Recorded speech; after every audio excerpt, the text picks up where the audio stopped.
যোৱা সময়ছোৱা যি এক্সিট পোল দিছিলে, বহুতে কৈছিলে যে এক্সিট পোলটো একজেক্ট নহয়, কিন্তু আমি দেখিলোতো এক্সিট পোলটো এক্সিট কৰিয়ে এই নিৰ্বাচনত তাতোকে অধিক আসন ভাৰতীয় জনতা পাৰ্টি NDA মিত্ৰজোঁটে পাবলৈ গৈ আছে। গতিকে মই অসমৰ জনসাধাৰণক ভোটদাতা ৰাইজক কৃতজ্ঞতা জ্ঞাপন কৰিছোঁ। এই ট্ৰেণ্ডটো চলি আছে এতিয়ালৈকে, আৰু দুঘণ্টামান পিছত একজেক্ট আমি আসনৰ সংখ্যা গম পাম।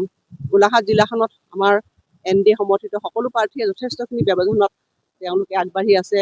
মোৰ গোলাঘাট সমষ্টিটো প্ৰায় 26,000ৰ অধিক, এতিয়া আমি দেখিলোঁ প্ৰায় 10 ৰাউণ্ডত 27-27,000 বেছি লিড লৈ আছে। এই লিডটো সময় বাঢ়ি যাব বুলি ভাবিছোঁ। 1-1.5 ঘণ্টাৰ পিছত প্ৰায় ক্লিয়াৰ পিকচাৰটো আমি দেখিবলৈ পাম। তথাপিও এটা যিটো ট্ৰেণ্ড ওলাইছে, এতিয়ালৈকে আমি দেখিলোঁ যে NDA মিত্ৰজোঁটে প্ৰায় 98খন আসনত তেওঁলোক আগবাঢ়ি আছে।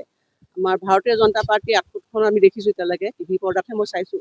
78খন বা মিত্ৰজোঁটে অগপৰো দেখিলোঁ আসনৰ সংখ্যা প্ৰায় 10টাত, বা BPF 10টাত, 98খন। হয়তো তাত কিছু কম বেছি হ'ব পাৰে, কিন্তু যিটো প্ৰেডিকশ্যন কৰা হৈছিলে 85+, তাতকৈ বেছি পাবলৈ আমি আগবাঢ়িছোঁ। গতিকে ই হৈছে ভাৰতীয় জনতা পাৰ্টি, আমাৰ মিত্ৰজোঁটৰ চৰকাৰখনে হিমন্ত বিশ্ব শৰ্মা ডাঙৰীয়াৰ নেতৃত্বত যি সুশাসন দিবলৈ চেষ্টা কৰিছিলে, সুশাসনৰ ফল উন্নয়ন আৰু বিকাশ, তাৰ প্ৰতি আস্থা ৰাখি অসমৰ জনসাধাৰণে আমাক ৰায়দান কৰিছে, আশীৰ্বাদ দিছে।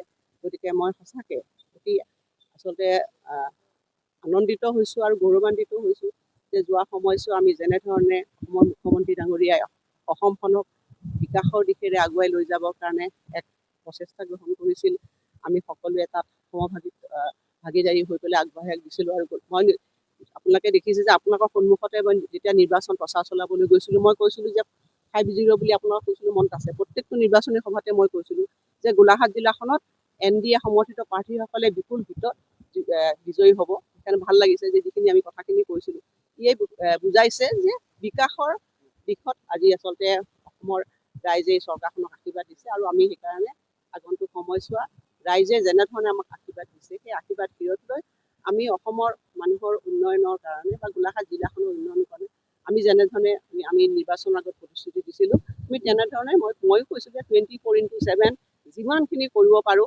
ৰাইজৰ কাৰণে আমি কাম কৰোঁ। সেইখিনি পুনৰবাৰ মই আপোনালোকক সেই প্ৰতিশ্ৰুতি মই দিছোঁ। হয়, গোলাঘাট সমষ্টি মই কৈছোঁৱে যোৱাবাৰ, এইবাৰ আচলতে উন্নয়নৰ সপক্ষে ভোটদান কৰিছে। মই আপোনালোকক আগতেও কৈছিলোঁ যে এইবাৰ নিৰ্বাচনী সভানে ৰাইজৰ বিপুল সঁহাৰি, সেই সঁহাৰি দেখি মই নিশ্চিত হৈছিলোঁ যে যথেষ্টখিনি আমি ভোট পাম, ৰাইজৰ আশীৰ্বাদ পাম।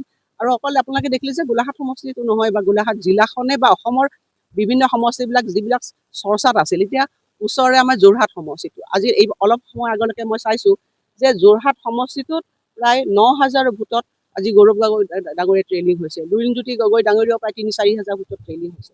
গতিকে ইয়ে একদম স্পষ্ট মতামত দিছে অসমৰ জনসাধাৰণে যে অসমৰ জনসাধাৰণে অসমৰ মুখ্যমন্ত্ৰী ডাঙৰীয়াই যি কৈছিলে যে উন্নয়ন আৰু বিকাশ, সেই উন্নয়নৰ বিকাশৰ যিটো যাত্ৰা, তাত তেওঁলোকে আশীৰ্বাদৰ সমৰ্থন দিছে।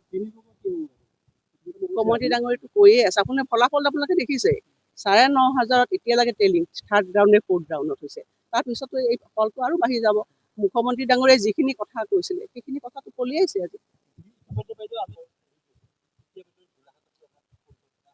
আজি আপোনালোকক নকওঁ, মই কাগজখন লৈ লওঁ, জিকি লওঁ, মই ডেফিনেটলি আপোনালোকক মাতিম আৰু সকলোৱে বহি পেলাই সুন্দৰভাৱে মোৰ মনৰ কথাখিনি ক'ম আৰু আপোনালোকৰ পৰামৰ্শ গ্ৰহণ কৰিম।